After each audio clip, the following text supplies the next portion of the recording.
In the last episode, we learned that Monson, the accused, was broke. He was bankrupt. But thanks to his friendship with young Cecil Hambrough, a man just months away from inheriting a fortune, Monson and his family were living the dream. The estate of Ardlamont, the Glasgow News explains, is in the market for sale. It is an extensive and beautiful tract of country between Hambrough and Loch Fyne, and the passenger through the Cowls of Bute sees the southern extremity of it at the prominent portion of the northern mainland, familiar as Ardlamont Point. The Monsons and Cecil had taken on the lease of a beautiful Scottish hunting estate, Ardlamont. They were in the process of buying a yacht, presumably so they could all enjoy sailing the picturesque Cowls of Bute, maybe pop across to Arran. But was it all too good to be true? Did the Monsons get greedy and try to kill off their golden goose before he came into his inheritance in exchange for a quick win with a couple of life insurance policies? Time to turn back to the forensic evidence to see if we can discover who pulled the trigger that killed Cecil Hambrough. Was it Monson, the elusive Scot, or Hambrough himself? Just a word of warning, there is some pretty graphic content coming up. I'm Pennie Stuart. This is Inside Forensic Science, the Ardlamont Mystery. Episode 5, The Experiments. Dr. Henry Duncan Littlejohn, examined by the Solicitor General. I am Surgeon of Police and Lecturer in Medical Jurisprudence at the Surgeons' Hall, Edinburgh. Just before we crack on, let's remind ourselves about the post-mortem from episode 3. From the foregoing examination, we are of opinion that the deceased died from shock, the result of a gunshot injury of the skull and brain, and of subsequent loss of blood. So is it now possible to work out how that gunshot injury occurred? Is it possible to sort of reverse engineer from where the shot ended up, to place the gun in the hands of whoever pulled the trigger and from where? Here's Dr. Littlejohn again, witness for the prosecution. In ascertaining how an injury has been caused, there are certain matters familiar to doctors as aids to the determination of the question. In the first place, the direction of the wound is most important. In this case, the direction was from behind forward, and this I would conclude from the triangular shape of the wound in front, presenting this comparatively smooth, beveled appearance, gradually passing on and producing a larger amount of laceration. And finally, we have this condition of the ear, which, in my opinion, settles the question of the direction of the wound. The characteristics of the wound which I found in the skull were such as a wound from behind forward would lead me to expect. It appears to me, from the small number of pellets which we found in the brain, it was only the outside of the charge which inflicted the injuries we have described in the report. I think it's quite important to try and picture this. Put your fingers on the area behind your right ear. That's where the wound was, and the gunshot hit Hambrough from behind. According to what we just heard from Littlejohn, only some of the pellets, the ones on the outside of the charge, hit the head. The rest take away a portion of his right ear and then carry on. This detail is key to what we're going to look at in this episode, so I hope that's clear. The first question we then need to ask is, could Cecil Hambrough have shot himself, either deliberately or by accident, to produce that wound? The trial doesn't consider suicide, so neither will we. So could this have been an accident? Is it possible that Hambrough has been walking along and, as Monson the accused has suggested, tripped and fell or caught the trigger on a branch and somehow the gun has gone off? The defence called Tom Speedy of Tom and James Speedy Shooting Agents. What jumped out about Speedy is how down-to-earth and easy to follow he is by comparison to some of the experts called for the prosecution. See what you think. Tom Speedy. I'm a factor on the estate at Craigmillar. I have always taken a special interest in the subject of gun accidents. According to my experience, accidents with guns happen in the most inconceivable ways. I remember the case of a gentleman who was out shooting a year or two ago and who met with an accident. He felt himself falling and flung the gun from him. Accidents happen in the most inexplicable ways, and the shot, when the gun goes off accidentally, enters the body, to my knowledge, in the most unaccountable manner, by the crown of the head, the back of the neck, or the sole of the foot. The last mentioned case was one which came under my own personal knowledge. An Edinburgh gentleman let his gun fall. Both barrels went off, and one of the shots went through the sole of his foot horizontally. There was another man who I knew who shot himself in the palm of his hand, and the shot went up his arm. According to Speedy, strange accidents can and do happen. George Andre, manager of Clyde Mills Company, which manufactured amberite gunpowder, which we talked about in episode 3, agrees. It is quite possible that a man 6 feet high might accidentally shoot himself at a distance of nearly 6 feet, inflicting a wound in the head from behind, forwards. In the case of a novice, who is very apt to carry a gun carelessly, he might carry it in a position in which an accident might very well happen. Suppose he was carrying it 2 to 3 inches from the hammer and were to catch his foot in a rut or in a little hole and fall forwards, in all probability he would drop the gun. He would then fall forward and instinctively raise his head, as everyone does when falling, to prevent his face from striking the ground. In that position, the head would be more or less erect, and with a gun he might be shot from behind, forward, horizontally. The gun might be made to go off by coming in contact with the ground or by the shock of the fall. This is especially the case where there is no rebounding lock in the gun. That supposition commends itself to my mind as a reasonable possibility. The defence also called on a number of witnesses who said Hambrough had a history of carrying his gun dangerously. James Donald. Hambrough was explaining to those around him how an accident took place when he was carrying a gun. He said he was holding it about 18 inches from the muzzle, that it had gone off, and that he had had a narrow escape, the charge having gone close past his head. He said he had been carrying the gun in his usual way, with the stock near the ground and the barrel being in the air. He said that was how he generally carried his gun. William Donald. I had a conversation with Hambrough about an accident he had had with a rook rifle he was carrying. He showed it to me. He said he'd been holding the gun in his usual way on the previous night, that the lock snapped and the gun went off past the side of his head. I know something of shooting, but I'm not an expert. I considered the way in which Hambrough carried his gun to be very dangerous. Philip R. Day. I am Mrs. Monson's brother. I knew the late Lieutenant Hambrough very well and went out shooting with him on several occasions. I have noticed the way in which he carried his gun. He generally carried it at full cock when loaded, even when going through fences and plantations. I have remarked this to various people on several occasions. It struck me as peculiar. It made me uncomfortable and diffident about going out with him. I asked deerstalker Duncan Mackenzie to demonstrate just what it was that Hambrough was doing which was so dangerous. Okay, this is half cocked, so the hammers are there sitting there, so I'm pulling the trigger, there's nothing happening. Right. The modern guns have a safety catch here, so when I cock that, did you see the hammer? Keep your eye on that trigger, see it makes a wee jump? Yep. That's cocked. So that means it's ready to... It's good to go. Ready now, to I'm fire. going to open this to prove there's nothing in there. Yep. I'm now going to fire it. Okay. Okay. So if he's walking around with it, I saw various reports in the trial papers saying, some say he walked around with it half cocked. Yeah. Some saying he walked around with it actually cocked. Yeah. If he was walking around with it cocked, he's ready to... It would be ready to fire. It's ready to go, yeah. Now, the Mr. Donald fella, in the evidence, he said he was carrying it 18 inches from the end of the barrel. But this was in a previous occasion, wasn't it, that he'd been witness doing this? That was actually a rifle rather than a shotgun.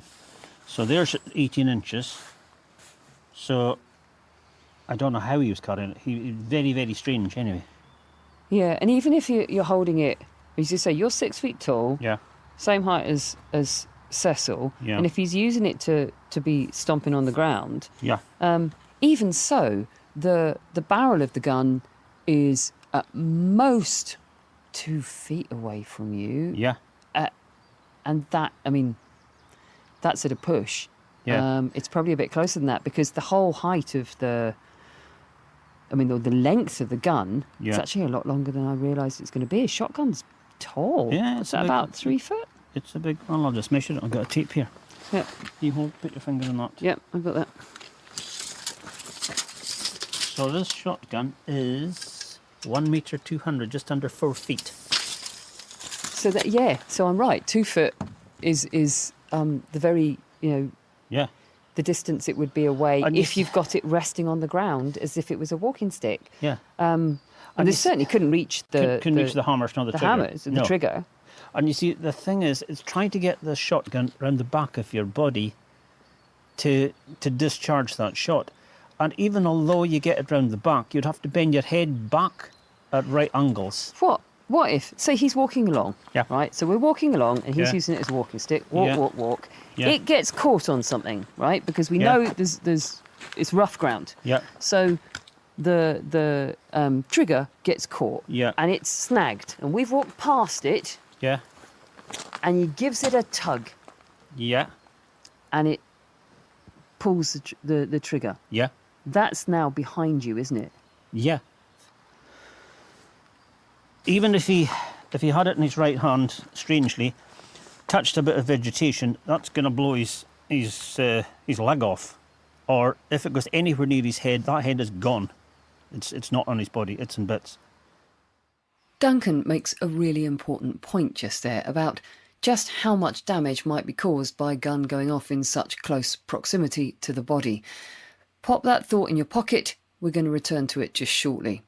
There's a video of Duncan demonstrating how difficult it appears to be to get a 4-foot-long shotgun into a position where you can shoot yourself in the back of the head. There's a link to it in the show notes, and it makes for interesting viewing. Rachel Sharp, our forensic firearms investigator, also had a go at this. I must admit, I came back into the lab yesterday morning and I got a 12-bore hammered shotgun and we've got some skulls and I was like this, trying to see if I could put the gun in a position where it could have accidentally gone off. And there is a possibility that could happen. And especially, they talked about a twig maybe or a bush catching on the trigger. Then that could happen. You can't rule that out. You can't rule, even if it wasn't accidental, if it was purposeful, that he used something to make his arm longer to pull the trigger. Not that it would be in that position. But there's lots of options that can be considered that I don't really think that the prosecution may be considered. I hadn't considered them either. I have to admit I was quite surprised when Rachel told me that. But the evidence that we have from McNaughton and pathology say this shot in the head was not consistent with accidental death because it's too far away.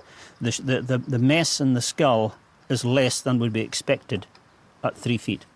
The underlying question to what Duncan's saying there is, what kind of wound would you get if someone shot themselves either by accident or design at close range?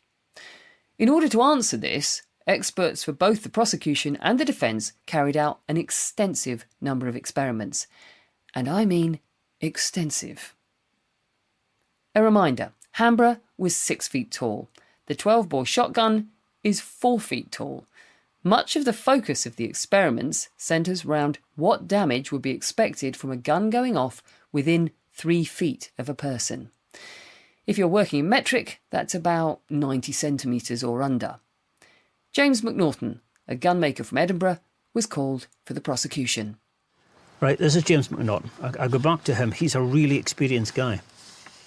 Now, he's your gunsmith, isn't he? He's the gun. So he talks your language, does James McNaughton? Yeah. Okay, this is.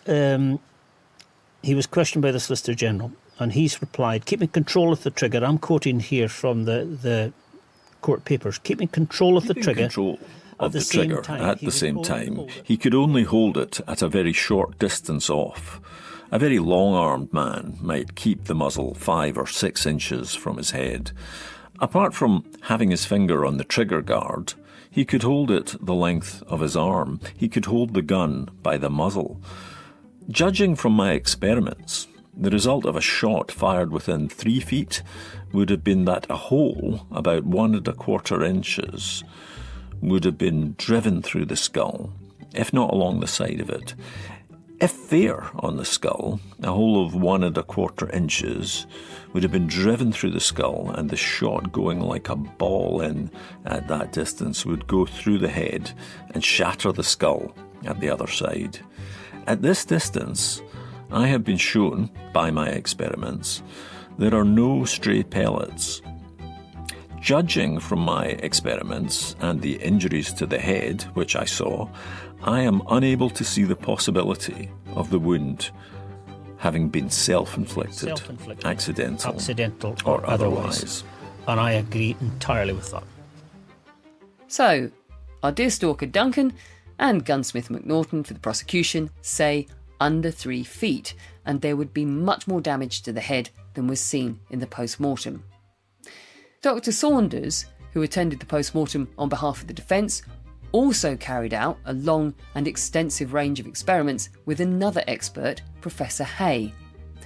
Here's what Saunders and Hay conclude. Experiments were first made for the purpose of showing the size and the shape and the character of a wound made by the guns. In question in this case with shot, point blank, at various distances. The experiments on the wooden boards were made to determine the character and the size of the hole and the various surrounding parts as the result of shots at various distances. They were also made to show the scattering and dispersion and the extent of blackening and singeing and, incidentally, the size of the central hole made by the shot. From these experiments, I inferred that the shot which killed Mr. Hambrough was fired from such a distance that there were no scattered pellet marks, and that the central hole or opening was of the diameter which I have shown on the diagram hanging here in court. I put the muzzle of the gun at a distance from the head of probably under 3 feet and certainly not over 4. So Saunders and Hay say Hambrough was shot from probably under 3 feet, certainly not over 4. Dr. Macmillan, remember him? He was the GP from Hambrough back in episode 1, who was first called to the scene and initially signed off the death as accidental, then later changed his mind. He also conducted experiments and witnessed the experiments of others. Here's what he had to say. I have since taken guns of different lengths and tried them in every possible position and way and found it absolutely impossible to produce a wound of this kind. What led me to alter my opinion was the fact that the wound was not so extensive, nor was the destruction of bone so great as it would have been had the shot been fired at a short distance. At 12 inches, I should expect the head to be blown to bits. I do not expect that at 12 inches a shot will be much deflected.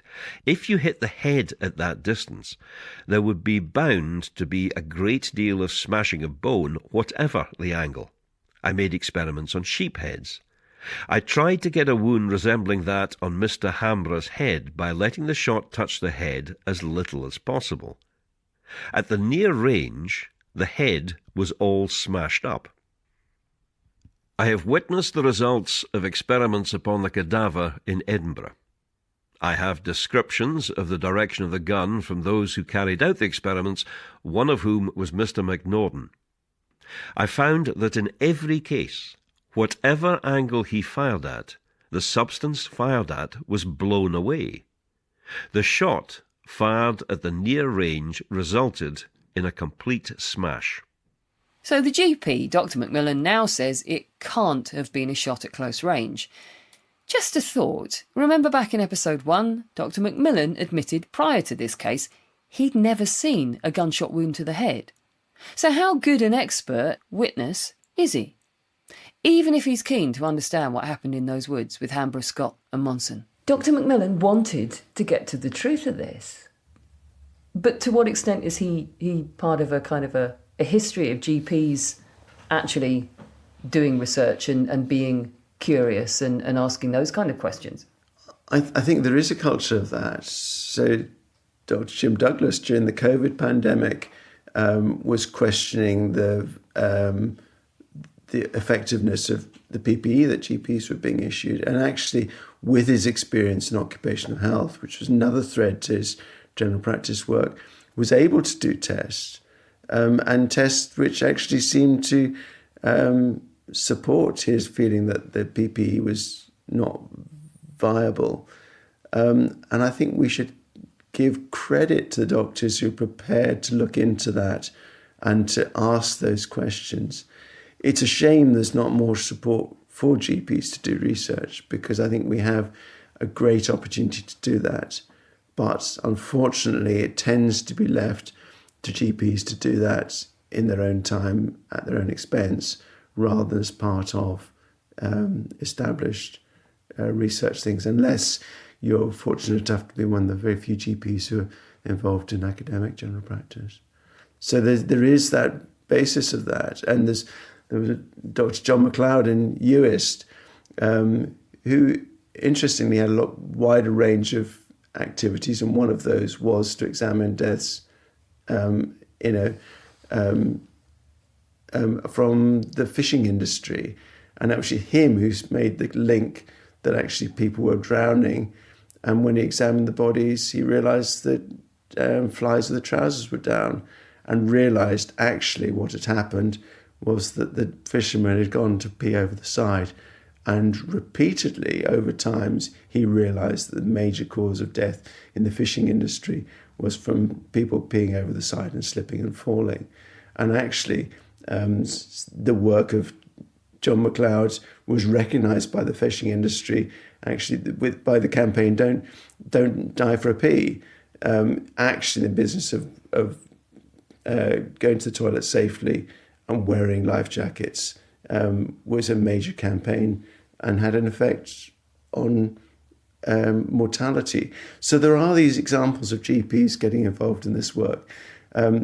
These two doctors, for me, I think epitomise of what we should be doing, but unfortunately there are opportunities to do that are less and less as we all get busier and busier. But I think that business about being inquisitive and trying to find patterns in life is very much part of the sort of the blood of general practice. Dr. Miles Mack, GP. I realise we've gone herring off at a tangent, but I think these points of change and difference are worth noting along the way. Back to all these experiments. So far, we've got experts for the defence saying he was shot from under 3 feet, not more than 4. McNaughton and Littlejohn for the prosecution disagree. Littlejohn, any distance under 3 feet, the injuries were dissimilar from what we found in the case of the deceased. So this was him practising on cadavers. So they were taking dead bodies from London and blasting them in the head, which is incredible too, isn't it? I would be therefore inclined to place the possible distance between 3 feet and 15 feet. Okay, so that leaves it open. In all the experiments we made, the wounds at 9 feet present the closest similarity to the injuries we found on the deceased's head. Any distance under 3 feet would be inconsistent to what we found on the skull. The injuries were something frightful under 3 feet. The head was blown to pieces. Now that's what I've seen, the scenes I go to or I've been to. So who do you believe? The experiments didn't stop there, so don't make your mind up just yet. One way of possibly working out the distance Hambrough has been shot from is to try and work out what the shot pattern is doing. Let's remind ourselves what Dr. Littlejohn said about the shot pattern and the wound. It appears to me, from the small number of pellets which we found in the brain, it was only the outside of the charge which inflicted the injuries we have described in the report.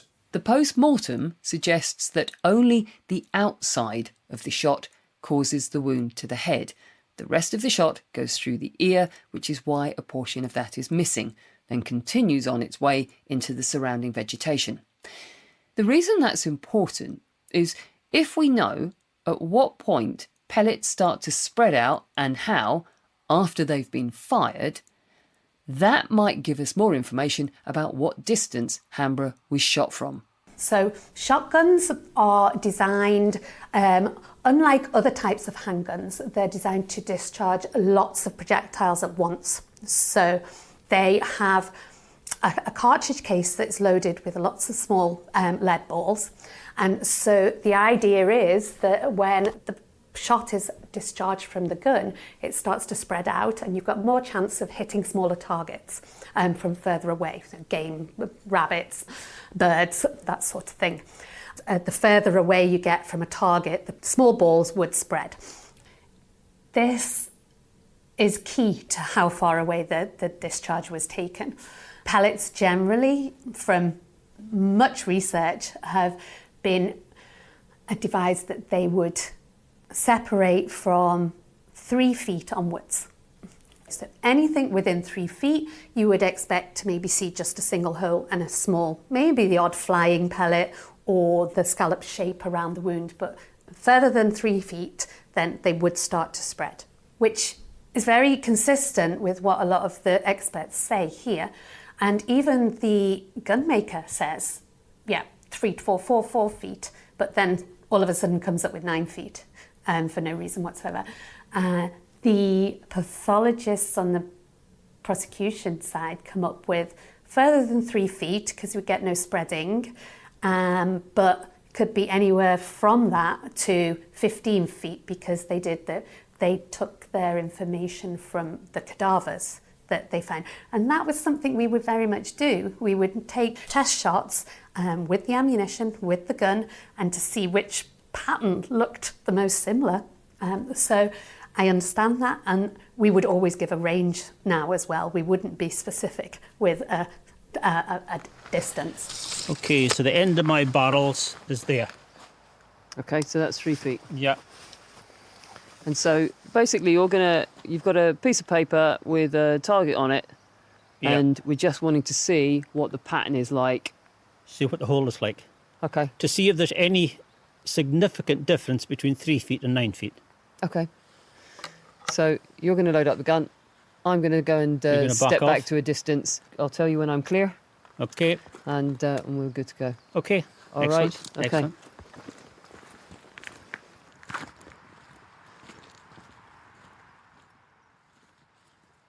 Okay, Dan, clear.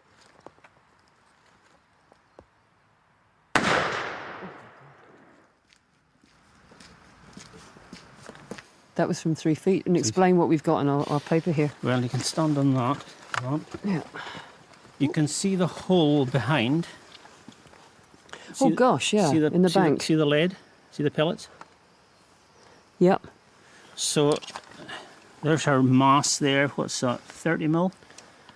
So if you imagine poor Mr. Hambrough doing himself an injury at 3 feet, with that amount of mass, there's no pellets going to go near a tree. It's all in his nut. It's all in his head. In the trial, a lot is made of the damage to trees in the vicinity where Hambrough was shot. 3 trees in particular, a rowan, beech and a lime. You'll find all these detailed on James Brand, the surveyor's drawings, which you'll get a link to in the show notes. James Brand. The locus of the accident on 10th August is indicated by the letters J, K, L, M, O on the smaller section of the plan, which is not large enough to allow of my marking these points. J marked the spot where Mr. Hambrough's head was when he was found dead. K is a rowan tree and is marked from actual survey. L is a branch of a beech tree and M is the stem of a lime tree. The branches of the lime and of the beech tree overlapped at the point L. The distance from the point J, where Mr. Hambrough's head was lying, to the rowan tree K is 6 feet 6 inches. From K to L, the distance is 13 feet 9 inches. From K to M, that is from the rowan tree to the stem of the lime tree, the distance is 16 feet 3 inches. To mark the parts of the rowan tree which were broken off by the pellets, I took little pieces of paper and tied them onto the branches underneath the brakes. I then took the beech tree and found a pellet mark on a branch 8 feet 8 inches above the ground. And on the lime tree, I found a pellet mark 7 feet 8 inches and another 6 feet 8 inches above the ground. It suggested that the trees might have been damaged by the shot which killed Hambrough. By noting the pattern and position of shot damage in the trees, you might then learn more about where the shot came from. I want you to place yourself in the position of the jury now and brace yourself for another detail overload. Just imagine how they felt when they heard this from James McNaughton for the prosecution. I saw where the body of Mr. Hambrough had been lying. According to my measurements, it was 6 feet 1 inch from the root of the rowan tree.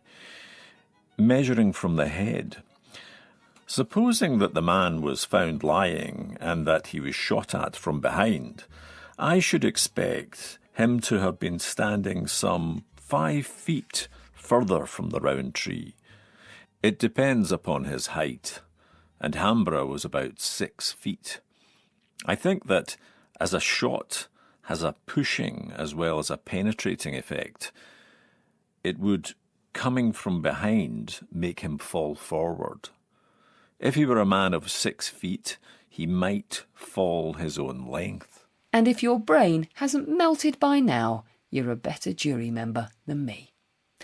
Here's the Reader's Digest version. Take note of where Hambrough was alleged to have been found. Look at pellet damage in the trees beyond him. Take what we know about pellet dispersal from a shotgun and work backwards with lots of measuring tape and head scratching until you come up with a place you believe the shot must have been fired from. When I was on the ground, I made up my mind as to a point 22 feet from the rowan tree. So much was made of this in the trial, they actually went and cut down the trees and brought them into the courtroom. I kid you not. Something which Rachel says is pretty much useless as evidence.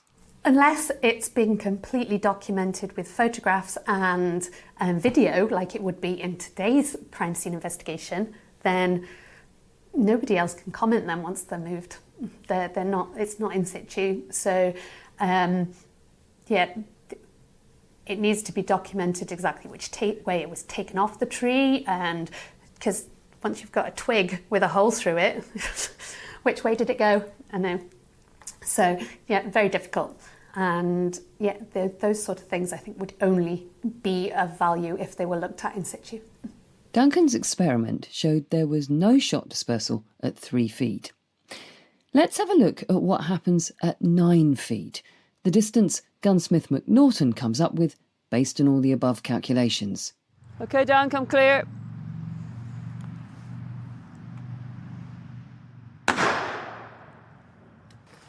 So a bit of difference here. A bit of difference there, yeah. Explain what we're seeing now.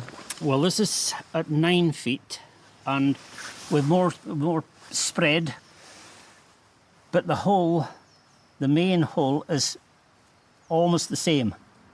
You've got a slightly different pattern there. The hole in the middle is the same, yeah. But then on the 9 feet one, you've got shot all around the place. So yeah. I guess the fact that they were going on and on about there being shot in the trees, yeah.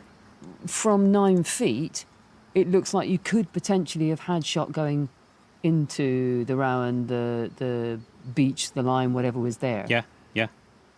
Anyone listening to this who wants to see the pictures of these little experiments we're doing, there will be a link to all of this in the show notes. In the evidence it says, there's one man there, it says there, this is balderdash, and he's bang on. Absolutely bang on. Which bit's balderdash? The shot got into the trees. Because, I mean, if you go to a clay pigeon shooting ground, for instance, and there's trees there, it is absolutely peppered with lead. Everything is covered in lead.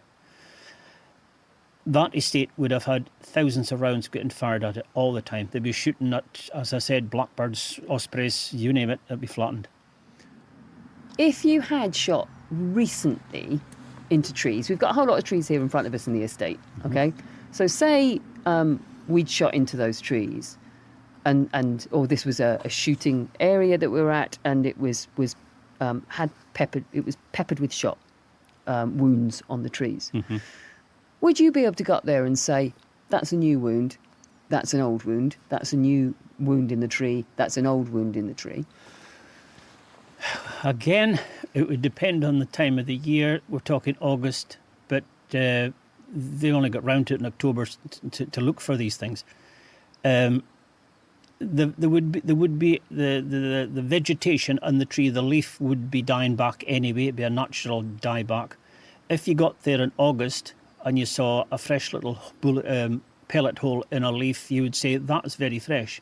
But the fact still remains that they were shooting all the time.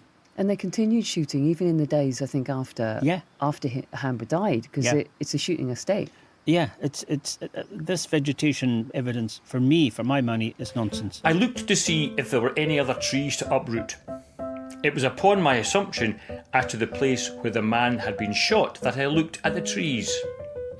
I made no examination of the trees except those that were of importance in the inquiry if the place where the man was shot was accurately described to me. It would have taken me a year to have gone over all the trees. There might have been a good many pellets found in the trees with people shooting winged game. I was informed that this was a favourite cover for Ardlamont. The authorities did not lay before me that this was a wood very much shot in. Nor was I aware that Mr. Hambrough had shot frequently, almost daily there, especially shooting wood pigeons. And a lot of the witnesses said there was shot patterns on all the trees, and how do we associate that shot pattern to actually the wound or the shot that's caused the wound as well? I mean, that's a really difficult thing to do. But without seeing the wound and without seeing that pattern, then I can't make much more comment on that. Sometimes you see something and it's like, well, that's really obvious that was made. That's quite a fresh break in bark, break in the trees, or that the fact that it was all in a line is quite significant, because you could maybe look at all the other patterns in the surrounding area and try and associate them to other damage, and imagine that the accused was standing in line with those. Would that work? Yeah, that's the sort of things I think you need to be looking at in this case to actually say that damage was definitely related to that injury, or the shot that caused that injury. But it does seem quite a stretch that they've come to. So 2 things worry me here. One is that we only have, in terms of where he was shot, the only person we have telling us that is the accused. Mm-hmm.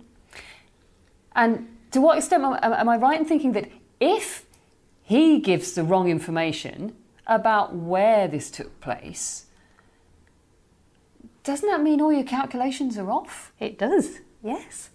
And I think that was what the battle was in this trial, is that all the experts are basing a lot of their information on hearsay, and any change in that information would change the results, and that's got to be said, which, to be fair, a lot of the witnesses did say that if any of these measurements or whatever, any of this information that I was given to start with was different, my results would be different.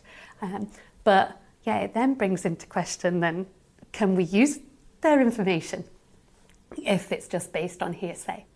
A lot of the time, if I was giving evidence in a similar case, we would definitely put a proviso in that there are other situations that are to be considered. This is one situation that I can see how it could have happened, or it is consistent with the things that I found, but I can't rule out that another scenario might come up that fits the information and the evidence that's been recovered. Another thing that strikes me from looking at all this is it's quite a long time after the shooting takes place until the experts are at the scene and looking at the surrounds. Does that throw up particular problems in terms of of gathering evidence too? And if so, what kind of challenges does the time frame present? Huge concerns as well, because a crime scene is like a jigsaw, and as soon as you remove pieces, it's much harder to work out what the picture is. So as soon as that body was removed out of that scene, the scene's not the same anymore. So yeah, you've got to start making assumptions. And once you bring in the assumptions, that's when there's doubt can be cast on your opinions. And doubt certainly was cast on the opinions of the experts in this case, particularly the opinions of the prosecution. Reading through the transcript of the trial, I found the noise created by the vast array of experiments and experts pretty baffling. I made shooting experiments with both guns. The experiments with the cardboard at 9 feet were made with the gun fair on the flat surface. To that extent, they differ from actual circumstances in the case. As regards the results of experiments made by the witnesses for the Crown upon the heads of dead human bodies, I have descriptions of the direction of the gun from those who carried out the experiments, one of whom was Mr. McNaughton. The entrance of the shot, as shown on the wooden head, corresponds in appearance, as far as one can have a resemblance between wood and an ordinary head, with the wound on Mr. Hambrough's head. I see that in my specimens there is considerable scattering outside the circumference of the wound. I saw nothing of this. I was present at the experiments made by Mr. McNaughton with the 2 Ardlamont guns, and I have seen and examined the cardboard. We made experiments from the exact bottom of the ditch. The dyke at this point was quite narrow, and the height from the opposite side of the ditch in the young plantation was measured and was found to be 4 feet above the level My of the wife ditch. came out and took down her hair, and I fired a shot at 2 feet distance through her hair with a full cartridge of ambrite powder, and it did not singe it. It did not even leave a smell of it. And yes, you heard right, one of the experiments even involved Tom Speedy shooting through his wife's hair. As a jury, how are we supposed to pick through all that detail to come up with some kind of conclusion? How do we even know that the experiments being conducted, Tom Speedy, I'm looking at you here, are robust, trustworthy, believable science? Somehow, we've got to come up with a verdict on all this. What do you think? Is Monson guilty, not guilty, or not proven of the charge of murdering Cecil Hambrough? And just how concerned should we be that we've never even seen, let alone heard from the mysterious Scot? Even if you think the evidence points to Hambrough having been shot at a distance, have you heard anything which suggests that it must have been Monson rather than Scot who pulled the trigger? In a proper trial, you'd have used one against the other to give evidence, and one of them would have been jailed or hung. Wow, we didn't have Scott though. No. He's out the picture. He was a monkey. He was certainly a missing monkey, but not missing for that much longer, because he's going to make an appearance in our next and final episode, when you get to decide if you're siding with Duncan, who clearly has Monson pinned for murder, or have come up with a different verdict.